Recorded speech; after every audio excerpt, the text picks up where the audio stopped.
Bismillahirrahmanirrahim. Assalamualaikum warahmatullahi wabarakatuh. Nama Muhammad Aliuddin Aiman bin Muhammad Nazri, nombor matrik 061816. Bila saya akan menerangkan tentang dakwah zaman Khulafa' Ar-Rashidin. Khulafa' Ar-Rashidin muncul selepas kewafatan Rasulullah SAW. Berikut Khulafa' Ar-Rashidin. Yang pertama, Sayyidina Abu Bakar As-Siddiq. Tempoh pemerintahan 2 tahun 3 bulan 8 hari.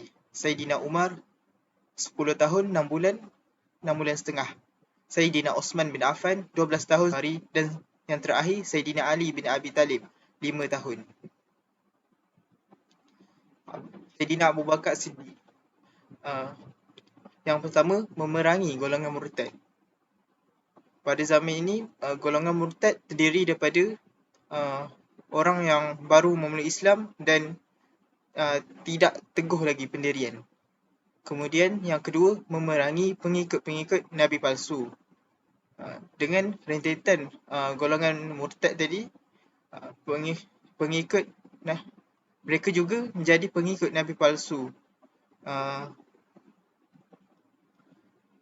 seperti Musailamah Al-Kazzab.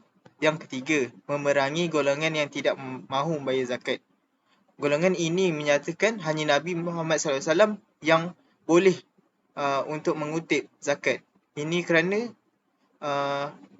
salah tafsir ayat Al-Quran. Yang keempat, pengumpulan Al-Quran.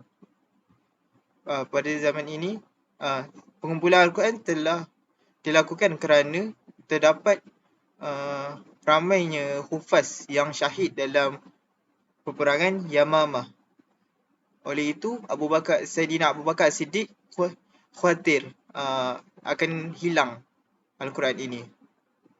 Yang terakhir, pembentukan tentera Usamah.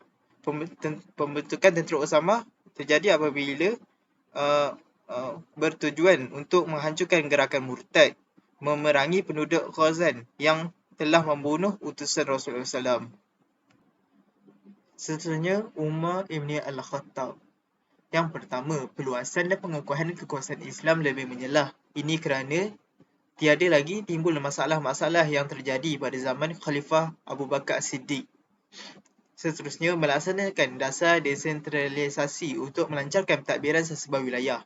Wilayah telah dibahagikan kepada 8, Mekah, Madinah, Syam, Basrah, Syria, Kufah dan sebagainya. Setiap wilayah telah dilantik pegawai untuk mengetuai jabatan tentera, polis, cukai, qadi dan sebagainya.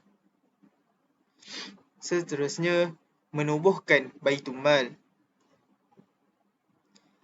Sumber utama kewangan negara tentunya dari kutipan zakat Ayyaush, yakni zakat tanaman. Seterusnya, menghapuskan pemerasan tuan tanah terhadap petani. Seterusnya, membahagikan tentera Islam kepada 2 bahagian. Dan terakhir, mendirikan pusat pengajian. Khulafa' Ar-Rashidin yang ketiga, Sayyidina Osman Ibn Affan. Yang pertama, menumpaskan gerakan pemberontakan wilayah-wilayah yang telah ditakluki di zaman Umar Al-Khattab. Yang kedua, meneruskan gerakan penaklukan dan perkembangan Islam. Yang ketiga, menyalin semula Al-Quran mengikut bacaan yang betul. Ini kerana umat Islam pada zaman itu ramai yang telah berpindah ke wilayah baru dan dikhawatiri bacaan bercampur aduk. Yang keempat, memerintahkan beberapa orang sahabat seperti Zaid bin Sabit, Abdullah bin Al-Zubayr, Said bin Al-As dan Abdurrahman bin Haris supaya membukukan Al-Quran. Khulafa' Ar-Rashidin yang terakhir, Sayyidina Ali bin Abi Talib. Peristiwa peperangan Jamal mendakwah kembali pengikut-pengikut Aisyah ke pangkal jalan selepas terpengaruh dengan Abdullah bin Zubair. Seterusnya, peristiwa peperangan Siffin menghantar tentera untuk menyerang Muawiyah kerana mereka tidak mahu mengakui dan membayar kepada Sayyidina Ali.